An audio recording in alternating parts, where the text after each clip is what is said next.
Hello and welcome back to our virtual memory and operating system module.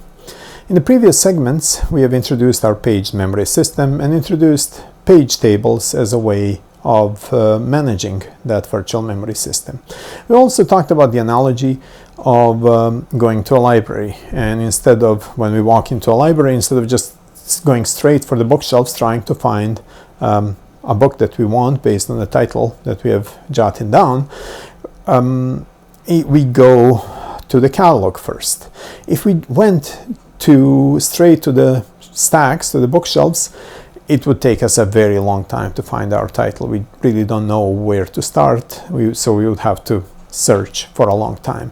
If you go for the catalog or a database on a computer, you would, by searching for the title that we care about, you would immediately exactly get pointed to the location on the shelves where our book title would be.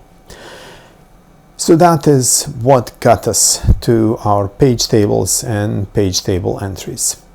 But there are some really important differences in how does this get implemented in a compute system where the size of the memory matters that is allocated to these page tables. So we started talking about how big are these page tables. So in our 32-bit system with a 32-bit virtual address, we decided to go with 4 KB pages, which is a common choice. So we took our 32-bit address space and split it into the portion that is going to give us a virtual address to the page, which was 20 bits, and a 12-bit offset that would allow us to address data within a 4 KB page. Now these 20 bits result in a single page table size that is 4 bytes times 2 to the 20 entries, which is 4 MB. So we are allocating to a single page size 4 megabytes of our memory. That is way too much for the cache, but it is totally acceptable for a 4 GB DRAM in a modest laptop nowadays. That's just 0.1% of its DRAM capacity. But modern operating systems can have hundreds of processes running concurrently. So total size for 256 processes, which can be supported by modern operating systems, where each process would need a page table, would be huge. So if we take a look at that, we would have 256 processes times 4 bytes times 2 to the 20 entries. So that would be 256 times 4 MB, which is 1 GB. 1 gigabyte out of 4 gigabytes of the laptop memory would be gone to page tables. That's a lot. I mean, that really restricts the amount of memory that our processes can actually use for storing, programming the data. And that's not all. Most computers nowadays are 64 bits, have 64-bit addresses, and that would really result in exploding size for the page tables. So we need a better way to manage these page tables and keep the size of page tables more reasonable. So there are a few options that we can consider. The first one is to increase the page size. So doubling the page table size from 4 KB to 8 KB would cut the PT size in half. But that would result in more wasted memory if our program uses less than 8 KB chunks. Well, that whatever it does not use would end up being wasted. So there is a trade-off there. More commonly, we are going to see something that is called hierarchical page tables, where one level of page tables will be addressing a larger chunk of a memory, and then the next level of page tables will be zooming in onto a smaller chunk of a memory. And that is very works very well with many of the programs that we encounter these days. Most of the programs that we see use only a fraction of the memory. Remember, our program has an area for the code, for the static data, and heap and the stack that are growing in the opposite directions. So typically in our virtual memory, we have this large empty donut hole in the middle. Very few programs are going to fully use all the memory. Most of them are going to have this giant donut hole that is empty. So the idea here is when we split our page tables into multiple parts, then the pointers from the first level page tables would be, in most cases, pointing to nothing, to that empty space that does not need to be allocated. Some of them are going to be pointing to the valid places where we would find the stack and a heap and static data in the code, but majority will be pointing to unused space, and as a result we can save a lot of space for our page tables. And this is basically what is done in RISC-V. So let's take a look at how does a hierarchical page table look like. So our virtual address is going to be now split into 3 parts instead of 2 parts. We are still going to have an offset, and in this case we can, if we are working with 4 KB pages, we are going to keep a 12-bit offset. So we can index within the page table. And then instead of using one monolithic chunk of 20 bits to address page tables, we can split it into 2 10-bit parts. So we would point to the root of the current page table, and then we are going to have 1024 possible level 1 page tables that are each pointing to 1024 times 4 KB, or 4 MIB chunks in the memory.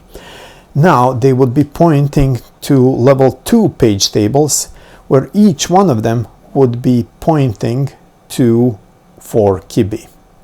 Now the main catch here is that most of those, a huge majority of these second level page tables will be pointing to nothing. A small number of them would be pointing to the data that actually to the either DRAM or disk that contains real allocated memory. And therefore we really can compress this dramatically. The amount of space that we use for page tables is going to be dramatically lower than if we were to use a monolithic 20-bit address for them. Now you may start to worry about how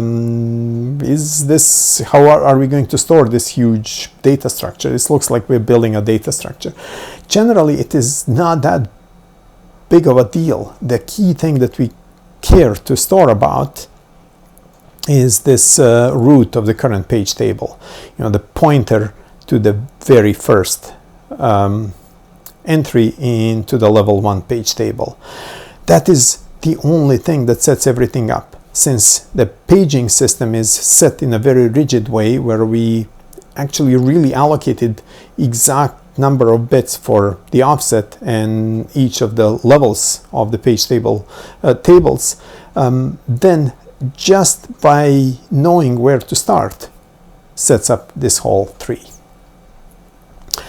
In RISC-V there is a supervisor page table based register that points to that, and that is all. On a context switch, when we would like to switch in a new process, all what we need to do is to restore save the state of a previous process, restore the state of a new process, and by just pointing this SPTBR to where the new process has its data structures, makes it ready to go. Let's take a look at just an example of how does RISC-V do it in 32-bit space. One thing to mention here, in 32-bit with 32-bit address spaces, we usually see two-level hierarchical page tables. When we go to 64-bit address spaces, in order to exploit further disparsity and not explode again the size of page tables, we'll typically see 4 layers of hierarchy. That's what RISC-V does in 64 bits, and so does the x86, for example. So in 32-bit version of RISC-V, 32-bit virtual addresses are specified, and 34-bit physical addresses are specified. A 32-bit virtual address space is split into a 12-bit offset for 4 KB pages and 2 parts of virtual addresses that are each 10 bits wide. So these virtual page numbers point to physical page numbers, and there are page table entries that are 32 bits wide each. They are going to contain our physical page numbers, upper and lower, and then there is a whole bunch of status bits that we have referenced in passing. Of course, we are not going to test you on something like that, how you're memorizing this, but here is a bunch of bits that are essentially setting access control and also helping us with the replacement policies. Most notably, there are read, write, and execute access bits. That tells us whether we can read from that page, write to that page, or execute code from that page. And what is interesting here, by convention, if all of these are 0, we cannot either read or write or execute a page. That means that that page is pointing to the next level of the page table. Otherwise, it's a leaf PT. That's the page that we should be accessing. So that's a convention how that implements this multi-level page hierarchy. Then the other bits basically are going to tell us whether the page is valid and has it been reused recently, so we can use that data in our replacement policy. Well, that's it about hierarchical page tables. When we come back after a break, we are going to talk about how do we accelerate this in hardware. See you then.